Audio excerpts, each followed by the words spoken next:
Hey guys, what's up? As you may notice, I'm kind of wrapped up in a blanket right now. It's because I just woke up and I've actually pounded out a couple articles already. I know I said work when you're most productive, but I woke up and I was feeling pretty good this morning, so I pounded out a couple.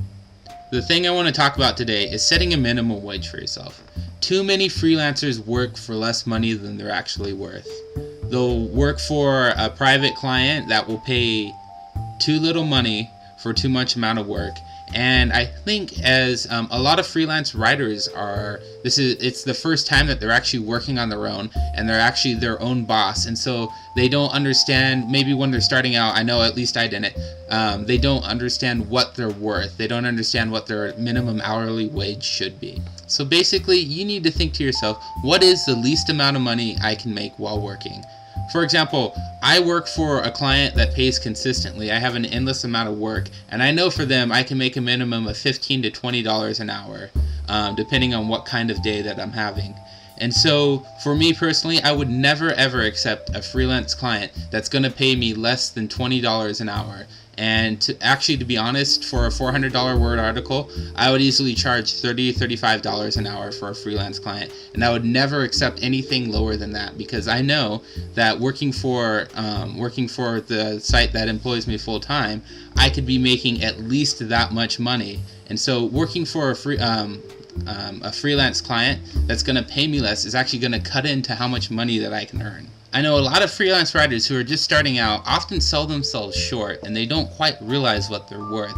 And by doing that, if you do that, you're actually cutting into how much money you could be making, and you're actually you're losing profit basically by selling yourself short. It's a mistake that I made for the first freelance client that I ever took on. I was working way too much for far too little pay. I think I spent 3 hours on one article that yielded about $15 for me.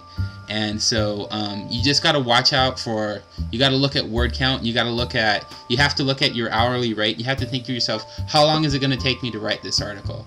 Another kind of trap that freelance writers fall into is keeping clients that aren't paying them enough, even after they've figured out that they're not quite getting what they're worth. And so what you need to learn to do with those clients is be ruthless. Complete the work that you said you would complete for them, but don't be afraid to drop the client and say, this isn't working out for us and I need to move on. You can always try asking for a higher rate from this client, but chances are they're just going to want to move on to another freelance writer and keep lowballing them and see if they can't get a lower rate out of a different writer. Alright guys, I hope this helped out a lot. Just remember, you're a skilled writer. What you're doing is a skilled position, so don't ever work for anything less than you're actually worth, because in the end, the only person you're hurting is yourself, and you're not helping anybody by working for less than you're worth. Alright, thanks a lot guys, and keep tuning in for the next one.